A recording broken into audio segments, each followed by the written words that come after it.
We've been looking at the reasons why leaders struggle to apply learning. We looked at investing in others and how that investing in other people so much that often it's difficult for us to find the time to invest in our own development. We looked at busyness and distraction. And then we looked at the fact that we don't take time to fully recharge. And we looked at two key disciplines for leaders to follow to maintain energy. And then we looked at obstacles.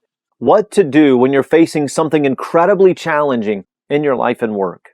In this session, I'm going to show you 3 challenges that every leader must confront to apply learning in their life and work. And from our work with leaders over the past 20 years, these are 3 areas in which most leaders not only don't realize that they have a problem, but often will deny that there is a problem. These 3 areas could be blind spots for most leaders. So here's reason number 5 that most leaders struggle to apply learning. Number 5 is inaction. Believing that you can doesn't make the difference. Believing that you will doesn't make the difference any more than getting the fitness equipment or getting a gym membership makes a difference to your health. Taking action is what makes the difference. Doing makes the difference. Applying the learning makes the difference. See, every leader believes. It's why we made the decision to leave, but not every leader takes action. And those who don't take action when it's needed are leaders that people have to follow. Those who are unwilling to confront the chaos and begin making decisions which simplify are leaders that people have to follow. Those that do take action can become leaders worth following. And taking action makes the difference. You can't take action in isolation. It's a team sport. And that brings us to reason number 6, low accountability. We also know that accountability makes the difference. Yet not every leader is intentional about accountability. In a recent study in a market segment, leaders in this market segment were asked how many close friends that they had. 72% of the leaders said they had 0 close friends. Not that I have less than 5 or less than 10, or I can count them on one hand. 72% of them said 0 close friends. This means that 72% of those leaders in that market segment have no one who is speaking significantly into their life, work, and leadership. Think about this. Who is speaking into your life, your work, your leadership on a regular basis? Who have you given permission or freedom to speak into your life? Have you ever invited people or other leaders into this space for you? If not, you cannot be the leader worth following that your people are so desperately searching for. If you do, if you put an accountability structure in place, respect will go up, influence will go up, impact will go up. You'll be on a path to becoming the leader that people want to follow, a leader worth following. And then reason number 6 is that we're not listening. Every single one of us know that in order to lead, we must listen. Some managers naturally focus on tasks and projects, and yet the best leaders focus on the needs of people that they serve. Although many of our team members may be subordinates, they're also partners in the great work that we do, and they need to know without a doubt that they have absolute freedom to contribute their unique perspective to the organization and specifically to you, even when it differs from yours. Their perspective will be different from yours regularly. So if you're going to influence people, you must slow down and listen long enough to understand and consider their perspective. Often, it will require you to listen longer than you ever thought you'd be able to. Most employees think that their boss is deaf to their recommendations, to their observation, to their pleas for more resources. And very few managers realize that their team feels this way. As we think about this a little bit more, I want to share with you 4 reasons why your team members think that you aren't listening. The first is they don't feel supported. A few years ago, I was confronted by several frustrated team members from my team. And so I always want to hear from them. And so when we sat down, one of them told me that if they made a mistake, I would occasionally throw them under the bus. Now, I didn't think I was doing this. In fact, even when they told me, I had a different interpretation of what happened. I had no idea I was doing this because it conflicted with everything that I believed about developing people. He told me, I need to know that you have my back. It's not enough to say that you will, to believe that you should. I need to see you do it.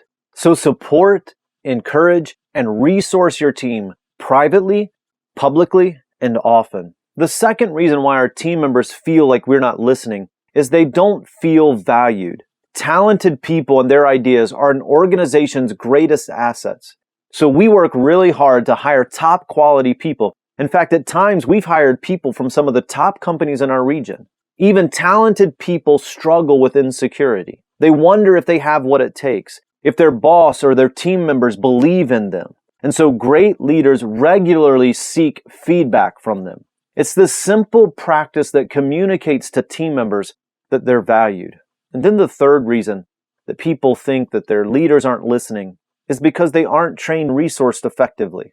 There are going to be times when a team member shows uncertainty or lacks proficiency in some aspect of their job. When that happens, don't write them off. Don't get frustrated. Don't react. Instead, ask, what training and resources can I provide that will help this team member to grow in this project, in this role, or in their career? And make sure that they are trained, resourced, onboarded effectively. Then reason number 4 that our team members think that we're not listening is because they don't know what's expected of them. When I first began working with organizations around the country, I was shocked at the number of organizations and teams that don't have clearly defined roles and responsibilities. Many have no position description, and those that do have not clearly defined the outcomes that are expected. Every position should have a job description and a position guide that details core functions, responsibilities, outcomes, requirements,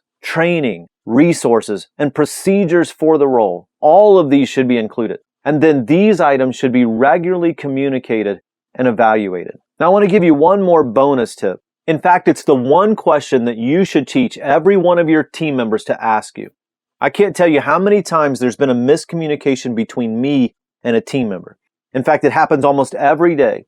In fast-moving companies, teams and organizations, it happens all the time. I intend to communicate, hey, good job this time. Next time, let's improve on this one small aspect of the project. What they hear is, you didn't perform at an acceptable level. You'll be gone soon. If you think that your situation is different and you communicate better, you're wrong. Every leader struggles with awareness in this area.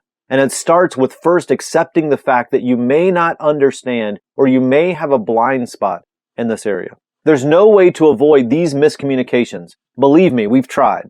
It's because each of us bring history and experience and baggage and perspectives into our interactions. And so miscommunication is inevitable. It's going to happen. And when it happens, there's a simple solution for clarifying the intended message. Teach your team members to ask you this simple question: am I in trouble? This one exercise does 3 things. Number 1, it lets you know that your voice feels heavier at the moment that you intend. Because most of the time when they repeat back to you what they feel like you said, it sounds much heavier than what you had intended. So by asking this question, it reminds you that there are times when your voice sounds and feels heavier than what you intend. The second thing it does is gives you the opportunity to reassure them that their job isn't in jeopardy, that you're simply giving them feedback so they can improve next time for the organization, for the team, for the project. And then the third thing that it does, if they're in trouble, it provides an opportunity for them to improve before it's too late. Listen first. Then you will know how to support them, how to communicate what's expected, how to train, and how to resource. Now, if you haven't already, download the worksheet that goes along with this session and complete the action items for this session. Remember, you don't have to get it perfect. You just need to take the next step. I hope these 3 concepts that we looked at in this session were as helpful to you as they are challenging. In the next session, I'm going to introduce you to 2 tools which dramatically improve your interactions and your productivity and results at work. And so I'll see you in that next session.